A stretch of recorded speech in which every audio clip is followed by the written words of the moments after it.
ഇന്ന് നമുക്കൊരു കറി വെച്ചാലോ? എന്താണെന്നറിയോ? പുതിയാപ്പളക്കോര അല്ലെങ്കിൽ കിളിമീൻ എന്ന് പറയും. നമ്മുടെ ഈ നാട്ടിലൊക്കെ പറയുന്നത്, കോഴിക്കോടൊക്കെ പുതിയാപ്പളക്കോര എന്ന് പറയുവേ. ഇതാ നോക്കിക്കേ, കണ്ടോ? ഇന്ന് നമുക്ക് ഒരു ഇതുവരെ വെക്കാത്ത സൈസ് ഒരു വ്യത്യസ്ത കറി ഉണ്ടാക്കും. നിങ്ങൾക്ക് ഇതിനകത്ത് പല സംശയങ്ങളും ഉണ്ടാവാൻ ചാൻസ് ഉണ്ട്, പക്ഷെ നമ്മൾ ഇന്ന് കറി ഉണ്ടാക്കിയിരിക്കും. ഓക്കെ, അപ്പൊ എങ്ങനെയാണെന്ന് നോക്കാം. വായു. നമ്മുടെ കിളിമീനുള്ള അല്ലെങ്കിൽ പുതിയാപ്പളക്കോരയ്ക്കുള്ള ഒരു മസാല നമുക്ക് ആദ്യം റെഡിയാക്കണം. സാദാ മുളക് പൊടിയും കാശ്മീരി മുളക് പൊടിയും എടുത്തിട്ടുണ്ട്. അതുപോലെ മല്ലിപ്പൊടി, പെരിഞ്ജീരകം, മഞ്ഞൾപ്പൊടി, അതുപോലെ തന്നെ വാളംപുളി പിഴിഞ്ഞത് കൂടി ഇരിപ്പുണ്ട്. പിന്നെ ഉലുവാപ്പൊടി വേണം, കടുക്, ഇഞ്ചി, വെളുത്തുള്ളി, പിന്നെ ഇതാ ചെറിയുള്ളി, കുറച്ച് ചെറിയുള്ളി അല്ലാതെ അരിഞ്ഞു വെച്ചിട്ടുണ്ട്, 2 പച്ചമുളക്, തക്കാളി, കറിവേപ്പില. അതൊക്കെ നമ്മൾ ചേർക്കുമ്പോൾ പറഞ്ഞുതരാം.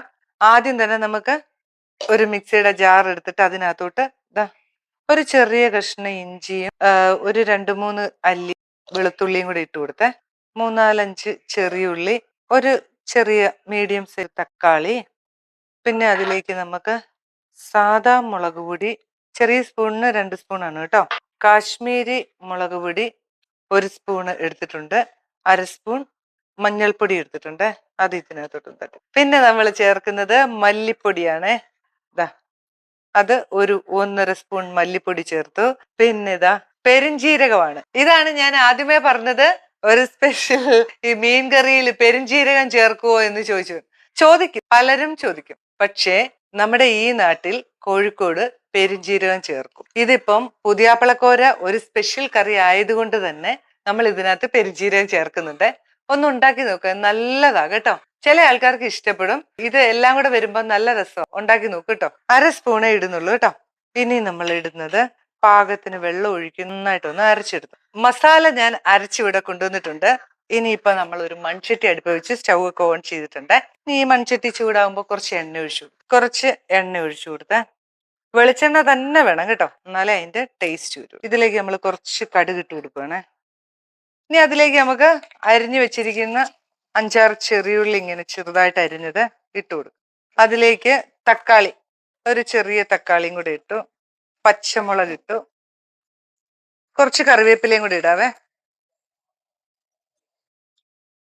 തക്കാളിയൊക്കെ നല്ല പോലെ വാടി വന്നിട്ടുണ്ട് കേട്ടോ. ഇനി നമുക്ക് അതിലേക്ക് നമ്മുടെ അരച്ചു വെച്ചിരിക്കുന്ന മസാല അങ്ങോട്ട് ചേർക്കാം.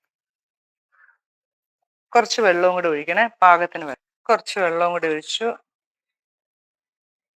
ഇതിലേക്ക് നമുക്ക് പാകത്തിന് ഉപ്പിടണം. പാകത്തിന് ഉപ്പിട്ട് കൊടുത്താൽ വേണമെങ്കിൽ നമുക്ക് ഇനി ഇടാം, കുറച്ചും ഇടാം. ഇനി നമ്മുടെ ഈ അരപ്പേ ഒന്ന് തിളച്ചു വരുമ്പോഴത്തേനും പുളിവെള്ളം ഒഴിക്കണം. അതുപോലെ തന്നെ ഉലുവാപ്പൊടിയും ചേർക്കും. കുരുമുളക് പൊടി ചേർക്കുന്നവരുണ്ടെങ്കിൽ ചേർത്തോ, കുറച്ച് ഈ സമയത്ത് ചേർക്കാം. പക്ഷെ ഞാനിപ്പോ ഇടുന്നില്ല, കാര്യം വെച്ചാൽ എനിക്ക് എല്ലാം കൂടെ നല്ല എരിവുണ്ടാവും. അപ്പൊ ഇനി കൂടുതലായിട്ട് അത് തന്നെയല്ല, ഞാൻ മുഴുവൻ മീൻ എടുക്കുന്നില്ലേ, ഞാൻ ബാക്കി വറക്കാൻ വേണ്ടിയിട്ട്. വറുത്തത് നല്ലതല്ലേ, കിളിമീൻ വറുത്താൽ നല്ല ടേസ്റ്റ്. അപ്പൊ ഞാൻ ഇതിനകത്തുനിന്ന് 2 മീൻ എടുത്തിട്ട് മുറിച്ച് കറി വയ്ക്കുന്നു, ബാക്കി 4 മീൻ വറക്കും. ഇതിനകത്തേക്ക് നമുക്ക് കുറച്ച് ഉലുവാപ്പൊടി ഇട്ട് കൊടുക്കാവേ. ഒരു 1/4 സ്പൂൺ ഉലുവാപ്പൊടി ഇട്ടാൽ മതി. തിളച്ചു വന്നു. ഇനിയിപ്പതാ പാകത്തിനുള്ള പുളിവെള്ളം കൂടി ഒഴിക്കണം. പിഴിപുളിയാണ്, വാളംപുളിയാ ഉപയോഗിക്കുന്നത് കേട്ടോ. ഇതിനൊരു ടേസ്റ്റ് വാളംപുളി തന്നെയാണ്. അപ്പൊ നമ്മള് വാളംപുളി വെള്ളം ഒഴിച്ചു കൊടുക്കും. ഇനിയിപ്പൊ അത് ഇഷ്ടമില്ലാത്തവരുണ്ടെ മാത്രം കൊടംപുളി ഇട്ടാ മതിയേ. നമ്മുടെ മസാലയൊക്കെ നന്നായിട്ട് തിളച്ചിട്ടുണ്ട് കേട്ടോ. ആ സമയത്ത് മീൻ അങ്ങോട്ട് പെറുക്കിയിടാം. മൂടി വെച്ച് ഒരു തണ്ട് കറിവേപ്പിലയും കൂടെ അങ്ങോട്ട് ഇട്ടേക്കാം. മൂടി വെച്ച് ചെറു തീയിൽ അങ്ങ് വേവിച്ചെടുക്കാം കേട്ടോ. വേറെ ഇനി പണിയൊന്നുമില്ല. ലാസ്റ്റ് ആകുമ്പോൾ ഉപ്പും പുളിയും ഒന്ന് നോക്കുക, ഇറക്കി വെക്കുക. വേറെ ഒരു പരിപാടിയില്ല. നല്ല കപ്പയ്ക്കും അല്ലെങ്കിൽ ചോറിനും ഒക്കെ പറ്റിയ നല്ലൊരു കറിയാണ് കേട്ടോ. നമ്മുടെ മീൻകറി ഒന്ന് തുറന്നു നോക്കാം. ഇതാ നോക്കിയേ, അടിപൊളി ഒരു മീൻകറി ഇവിടെ റെഡി ആയിട്ടുണ്ട് കണ്ടോ. നല്ല പോലെ വറ്റി വന്നിട്ടുണ്ട്. ഇനി ഇതിനകത്ത് ഒന്നും ചേർക്കണ്ട കേട്ടോ. ഉപ്പും പുളിയും ഒന്നും കൂടെ ഒന്ന് നോക്കിയേക്കാം. നല്ല കുറുകനെയുള്ള നല്ല ഒരു ഗ്രേവിയോട് കൂടിയുള്ള പുതിയാപ്പളക്കോരക്കറി എല്ലാം ഉണ്ട് കേട്ടോ. സ്റ്റൗ ഒക്കെ അങ്ങ് ഓഫ് ചെയ്തേക്കാവേ. എല്ലാവരും ഉണ്ടാക്കി നോക്കുക. നിങ്ങൾക്ക് എല്ലാവർക്കും ഒരു സംശയം ഉണ്ടാവും, പെരുംജീരകം ചേർത്ത എങ്ങനെ ഉണ്ടാവുമെന്ന്. നല്ല കറിയാണ്. ഓരോ നാട്ടിലും ഓരോ രീതിയല്ലേ. നമ്മുടെ തിരുവനന്തപുരം സൈഡിലോട്ടൊക്കെ മുരിങ്ങയ്ക്കായിട്ടല്ലേ മീൻ കറി വെക്കുന്നത്. അപ്പൊ ഈ നാട്ടിൽ ഇച്ചിരി പെരുംജീരകം ഒക്കെ ഇട്ടിട്ട് കറി വെക്കും. നല്ല രസമുള്ള ഒരു കറിയാ. എല്ലാരും ഉണ്ടാക്കി നോക്കിയിട്ട് അഭിപ്രായം പറയണം കേട്ടോ. പുതിയാപ്പിളക്കോരയാണ് ഇതിന് ഏറ്റവും നല്ലത്, അല്ലെങ്കിൽ കിളിമീൻ. വേറെ ഏത് മീനാണെന്നേലും നിങ്ങളുടെ കയ്യിലുള്ള മീൻ വെച്ചിട്ട് ഉണ്ടാക്കി നോക്ക് കേട്ടോ. പുതിയൊരു വീഡിയോ ആയിട്ട് ഞാൻ വരുന്നതായിരിക്കും. ബൈ.